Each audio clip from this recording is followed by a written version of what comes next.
I spent years covering my parents' bills while they praised my brother and denied I ever helped. So I brought every receipt, confronted them at dinner, and finally cut off the system that kept draining me. I'm 28, the oldest son, the steady one, the one who keeps the spare batteries and the emergency cash in a Ziploc bag. I pay my rent on time. I show up early. I bring folding chairs to family cookouts because we always run out. If you asked my parents to describe me in one word, they'd say responsible. If you asked for the second word, they'd say quiet. My younger brother Cole is the opposite. He's the story star of the soccer team, the one with a smile that makes waiters throw in free desserts. He's the guy my parents love bragging about. Every family update turns into a Cole highlight reel. New job, new car, a friend in real estate who knows someone huge.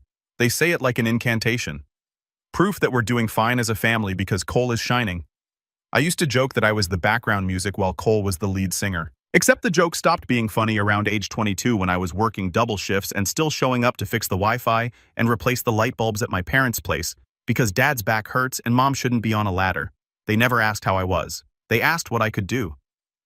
2 months ago, we were at my parents' dining table for Mom's birthday. The house smelled like lemon cleaner and roasted chicken. Dad had on the good polo. Aunt Rita kept rearranging the flowers like that would make the room richer. I brought a carrot cake from the bakery. Mom likes the one with the thick cream cheese frosting. Cole strolled in late with no dessert, no card, just a grin and a story about almost meeting someone from a startup. Everyone laughed like he just won a prize. We sat down. Mom opened gifts, a scarf from Aunt Rita, a candle from Dad's coworker's wife. Cole handed over a small box. Earrings. Real silver, he said, winking. He didn't say who paid. Mom gasped like she'd been handed the moon. I don't know why I expected a thank you for the cake. That's on me. Then Dad refilled his wine, glanced at me and said it. You know, Max, you'll never be as good as your brother. He chuckled like it was a harmless joke. Mom chuckled too.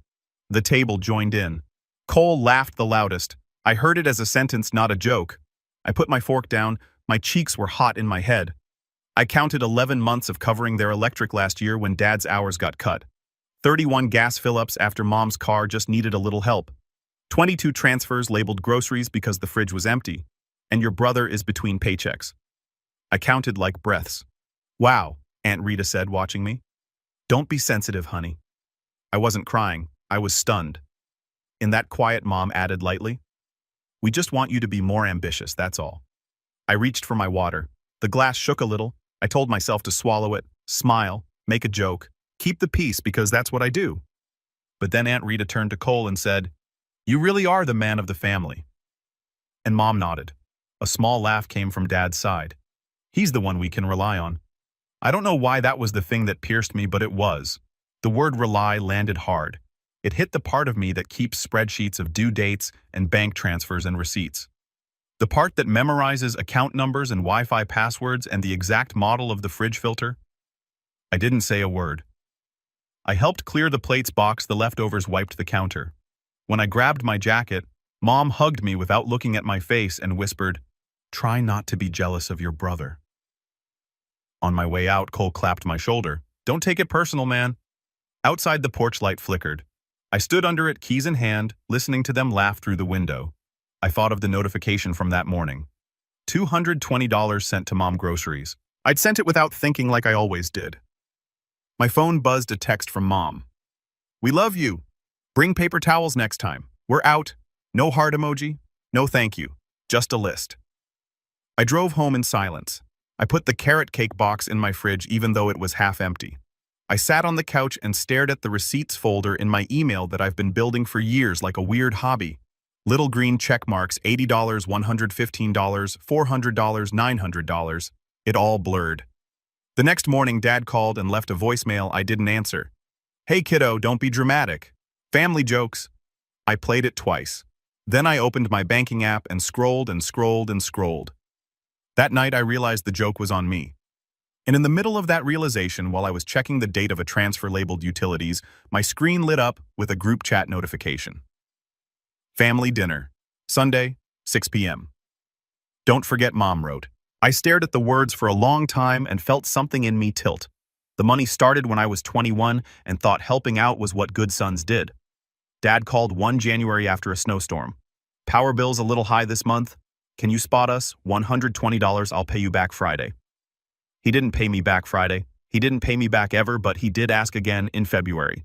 We're short on gas money, just until payday then March. Groceries. Your mom's trying to stretch it. I was working at a tech support desk making $17.50 an hour. I lived in a studio with a wobbly table and a couch I found on Facebook Marketplace. I didn't have a lot, but I could spare $50 here, $75 there. It felt good to be useful. I told myself I was building trust. By 24, it wasn't spot us. It was a routine. Every first of the month, $300 labeled utilities. Every third Sunday, $80 gas. Random Wednesdays. $40 to $100 groceries. It added up to roughly $650 a month for almost 4 years. Some months more. When their car needed new tires, it was $480. When their water heater broke. My card just for the deposit was $250 that somehow became $250 plus $250 plus. We'll square it later. There were also Cole emergencies that weren't emergencies. He needs $200 to register for a certification exam. His landlord is being a jerk. Can you cover half the rent for this month? He had a slow month with freelancing. Cole always had a story. I always had a transfer. We never talked about paying me back. It was implied. Everything was implied in my family. Help, gratitude, debt. Nothing was written, but it was all recorded in my app. I tried to set boundaries once. I told Mom I couldn't send money until I refill my savings. She sighed. We'll die before we ask you again. That promise lasted 2 weeks. She texted a grocery list and a heart. I sent $100. I sent because I knew what an empty fridge feels like, and because she always said, just this once, with that worried voice that opens your wallet. It wasn't just money, it was time. I fixed their Wi-Fi, installed a thermostat, replaced a bathroom faucet after watching 3 YouTube videos. I drove Cole to interviews. I edited his resume. I even let him use my address when he didn't want to keep moving his mail. Packages started arriving with his name on them, sneakers, a drone, a gaming headset, while Mom texted me photos of the empty pantry. Whenever I mentioned being tired, Dad made jokes. That's adulthood, kiddo. Whenever I brought up fairness, Aunt Rita said, families aren't ledgers. Except in our house, the ledger lived in my pocket. The favoritism wasn't subtle. If Cole showed up with takeout once, Mom called him generous for a week. If I covered 2 months of their power bill, she said, we're all doing our part. On Father's Day, I booked a dinner for the 4 of us and paid the check. You shouldn't have, Dad said, and then turned to Cole to ask about his big plans at a company where he didn't actually have a job yet. The worst part was how they rewrote things in real time. Thanksgiving last year, Aunt Rita asked who helped with the water heater. Mom smiled at Cole. Our boy made some calls. I looked at my bank app under the table and saw plumber deposit $250. I said nothing. It's easier to be quiet than to be called dramatic. Meanwhile, my own life was just small. I wasn't struggling, but there was always that one bill I'd push a week. That one dinner I'd skip with friends because I'd sent $200 at 3 p.m. for urgent car insurance. My savings plateaued. When my coworkers planned a weekend trip, I pretended I had other plans. I didn't. I had a spreadsheet.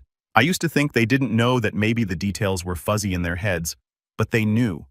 They knew because Mom would say things like, you're so dependable, and then follow it with, since you're so good with money. Dad would call on payday and just check in. Cole would text, you're a lifesaver, man. I'll pay you back when my commission hits. No commission hit. New sneakers did. 3 moments stand out. First, the Christmas where I gave Mom a weighted blanket and she hugged me like I'd handed her a towel at the gym. Cole gave her a spa voucher he got free through a friend and she cried. At the end of the night, I found a sticky note on the counter. Max, could you send $150? We're short on rent. Second, the time my car needed brakes. I had to choose between paying my mechanic or sending $220 to my parents for overdue electric urgent. I paid theirs. 3 weeks later, Mom posted a photo from a restaurant on Facebook. Much needed date night. I zoomed in on the wine glasses until the pixels broke. Third, the night of the lemon cleaner. The you'll never be as good laughter. The word rely like a brick in my chest. That night after their group chat pinged me about paper towels, I scrolled back to the first transfer I ever sent. January 14th, 2019, $120. The note said, just until Friday. I added it all. I got $28,940 before I stopped. I didn't count cash receipts, gas fill-ups, or the AC repair. I put on my card for points I never used. $28,940 is a new car or a down payment, or a cushion big enough to sleep on without waking up to panic at 3 a.m. I thought about printing the list. I thought about blowing up the screenshots. I didn't. I made tea. I sat with the quiet. I tried to name the thing I felt. It wasn't anger. It was depletion. A dry well sound. When Dad's voicemail came the next morning, family jokes, I realized this wasn't a joke. It was a system. They were the storytellers, and I was the supply line. And because systems keep running until someone pulls a plug, the next text came right on time. Cole, hey, you around? I'm $400 short on rent this month. I'd ask Mom and Dad, but they're tight. I'll hit you back when I can. You're the best. He added a flex emoji. I stared at the screen for a long time. I typed, let me think. I erased it. 2 days later, Mom texted, we need you Sunday. Dad looked at the bills, and it's not pretty. Bring your checkbook. A smiley face. Bring your checkbook. I screenshot it. I didn't reply. I took a day off work and opened a blank document. At the top, I wrote transfers. I listed dates and amounts for 2 hours. I printed it. 9 pages. I put them in a cheap binder from the dollar store. I didn't know if I was going to use it, but I knew I was done pretending this was air. Sunday came with that heavy pre-thunder heat. I parked 2 houses down and carried a grocery bag because showing up empty-handed is how you lose the argument before it starts. Inside, paper towels. I rang the bell. Dad opened the door like a principal. Mom was at the table with a calculator and a stack of envelopes. Cole leaned on the counter scrolling his phone. Finally, Mom said brightly, we were just talking about our plan. Great, I said, and set the bag down. Dad tapped the calculator. We've been doing the numbers. With interest rates and inflation, we need a family approach. We're thinking everyone contributes monthly until things stabilize. Everyone. Cole echoed, not looking up. I pulled out the binder and put it on the table. Before we talk about a plan, can we talk about the last 4 years? Mom blinked. What's that? Receipts. I said money. I've sent for utilities, groceries, car repairs, rent, all of it. I might have missed a few. Dad's mouth tightened. Max, this is not the time to play accountant. It's exactly the time. Mom reached for the binder, flipped a few pages and frowned. What money? We never received a single dollar from you. The room went quiet. Not the quiet of thinking, the quiet of gaslighting dropping like a fog. I didn't raise my voice. I slid my phone across the table. Opened my bank app. The transfers are there. Notes, dates. If you want, I can print statements. Dad pushed the phone back like it burned. This is disrespectful. What's disrespectful is rewriting my life while asking for my checkbook. I said I've covered bills since 2019. I could list them one by one, but you can read. Cole finally looked up. Dude, why are you making this weird? It's family. Exactly. I said family doesn't deny reality when they're caught. Family says, thank you. Mom's eyes flashed. After all we've done for you, the greatest hits album, you're going to throw money in our faces. I'm not throwing it. I'm acknowledging it. I took a breath. My hands were steady. You've depended on me for years. You've called me dependable, and then laughed about me being quiet while assigning me the bill. Today I'm not quiet. Dad leaned forward. So what do you want? A parade. A medal. I want boundaries, I said.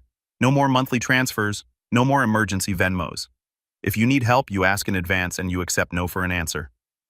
Cole scoffed. Then tell him to pay all the bills, I said, turning to Dad. If I'm never as good as my brother, let the golden child be the safety net. Mom stood. How dare you pit brothers against each other? I'm not, I said calmly. You did that a long time ago. The air felt heavy. My heartbeat didn't. It felt slow and even like a metronome. I thought I would shake. I didn't. This isn't about revenge, I added, voice low. This is about closure. Dad's jaw worked. So you're cutting us off. I'm ending a system that's been bleeding me dry. I said, I'm not your bank, I'm your son. Mom stared at the binder like it might bite. We never asked you to. You exaggerated. Those were gifts. You love us. I do, I said.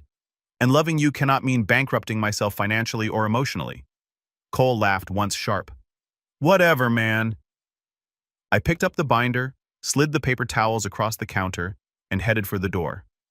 "Max," Mom called. "Don't walk away. You can't just—" "I can't," I said, hand on the knob. "And I am." I stepped into the heat. The door closed behind me like a full stop. My phone started buzzing before I reached my car. 12 missed calls. Then 18. By the time I pulled into my apartment lot 31, I put the phone face down on the counter and made pasta. I ate standing up, staring at the binder like it was radioactive. When I finally checked my phone, I had 47 unread messages. "Mom, you're confused. Come back and talk this out. Dad, you owe us the respect of a conversation. Aunt Rita, money isn't everything, sweetheart." "Cole, you really think this makes you the hero?" I didn't reply that night. I turned off notifications, cleaned my sink, and went to bed at 9:30 like the most boring rebel alive. I slept 8 hours for the first time in months. Monday, the narrative machine started. A cousin texted, "Heard you blew up at dinner. You okay?" My grandmother left a voicemail that had 2 full minutes of sighing. Dad wrote a group message about entitlement and forgetting where you came from. Mom posted a Facebook status about kids these days with a praying hands emoji. I expected anger. What surprised me was the revised history immediately, like a show going live with the wrong script. Messages shifted from, "We never received money," to, "We never asked for money," to, "Those were gifts to you. Never said it was hard."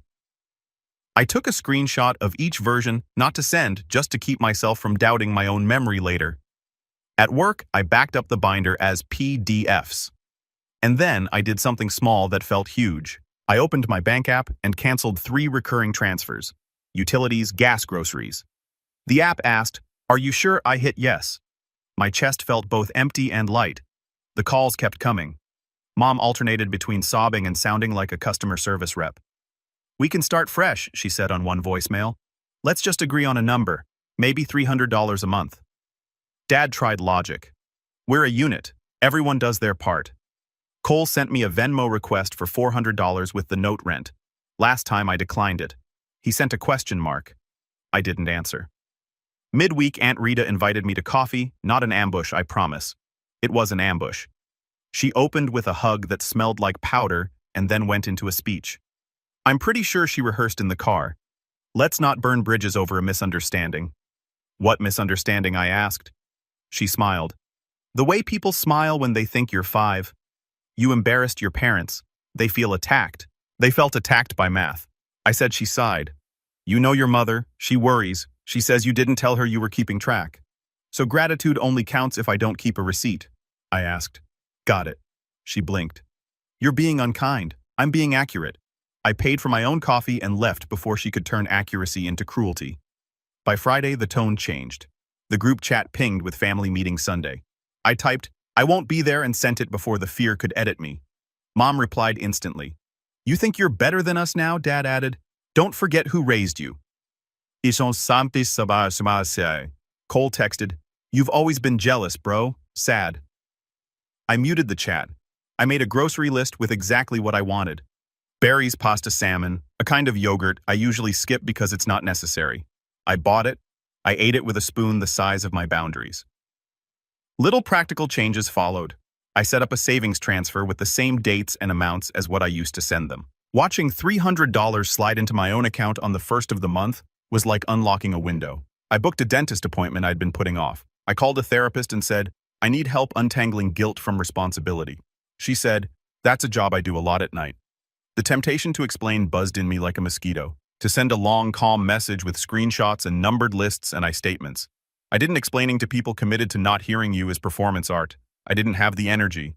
Still, it hurt. The egg surprised me. I missed the version of our family I kept trying to build with my money and my silence. There were good memories threaded in there. Mom's chicken noodle soup when I was sick. Dad teaching me to change a tire. Cole and I laughing at stupid memes. It's easier to keep paying a tax when you call it love. 2 weeks in, the calls slowed. The guilt didn't, but it got quieter. Then the spin went public. A neighbor sent me a screenshot of Mom's post. "Raising kids is hard when they forget your sacrifices. Some people think everything is about money." Comments poured in. Prayers. "Stay strong, kids, these days." Cole posted an Instagram story of his new sneakers with the caption, "Self-made." I almost laughed. I started running again. Not to be dramatic, my body needed somewhere to put the tension. 3 miles, then 4. I listened to a podcast about boundaries. The host said, Say no without a paragraph. I practiced in the mirror. No. It felt like a secret language. The third Sunday, the day I used to send gas money, I drove past my parents' house. Old habit. I parked a street away and sat there like a ghost. Through the window, I could see them around the table. My chair was empty. I felt loss and relief braided together. That makes this grief, I guess. The next day, a new number called. It was Dad's coworker's wife, the one who gave Mom the candle. "Your parents are under a lot of stress," she began. "Could you—" "No," I said. Silence. "You didn't even let me finish." "I didn't need to," I said. No, it wasn't mean. It was a full sentence. I hung up and felt okay. A week later, I got an email from a collections company addressed to my parents, but sent to me because my address was still on some old form. Past due $312. A year ago, I would have paid it quietly. I forwarded it to Mom and Dad with the subject line, "This is your bill, not mine." Mom replied, "Why are you being cruel?" I typed and deleted 20 versions of "I'm not." I closed the laptop. I went for a run. When I got back, there was one more email in my inbox. Not from my parents, from Cole. Subject, "Be real, buddy. We all know you like holding this over us. You always wanted to be the hero. Congrats, you win." I stared at it and felt the anger finally show up. Not loud, just sharp. I replied with one sentence. I wanted to be their son. He didn't write back. That night, I set a new rule that sounds silly written out. I will not open the banking app after 9 p.m. There is nothing in there that can fix my family at 9:01. I put my phone on the other side of the room. I slept. Here's what I know now. I can love my family and still refuse to finance their denial. I can be dependable without being a doormat. I can say no and not add a paragraph to make everyone else comfortable. I don't owe anyone my exhaustion. I don't owe anyone my savings. I don't owe anyone the version of me that makes their lives easier at the expense of my own. I'm not sending money anymore. Not because I'm angry, though sometimes I am. Not because I need them to suffer. I don't. But because I'm done pretending this is normal. If they ask for help in good faith, clear, specific, with respect, I'll decide case by case. If they try to guilt me, rewrite history, or make my boundaries the problem, the answer is simple. No. The binder is in my closet. I don't look at it often. It's not a trophy. It's a record, a reminder that I'm not crazy. When doubt creeps in, I flip to a page, read a few lines, and then close it. I don't need to keep tallying. The math already did its job. Mom and Dad still text sometimes. They send photos of the dog. They don't say thank you for the years I helped. Maybe they never will. That's their story. Mine is different now. It starts with "My name is Max," but it doesn't end with reliability. It ends with self-respect. I'm building a new routine. Sunday mornings are for runs and pancakes. The first of the month is for moving money into my own savings. The third Sunday is for calling a friend and making plans I don't cancel. The binder stays shut. If I had to put it in one line, the line I wish someone had given me at 21, it would be this. This isn't about revenge, this is about closure. And here's my final promise to myself. Simple and solid. I won't let anyone turn my love into a bill.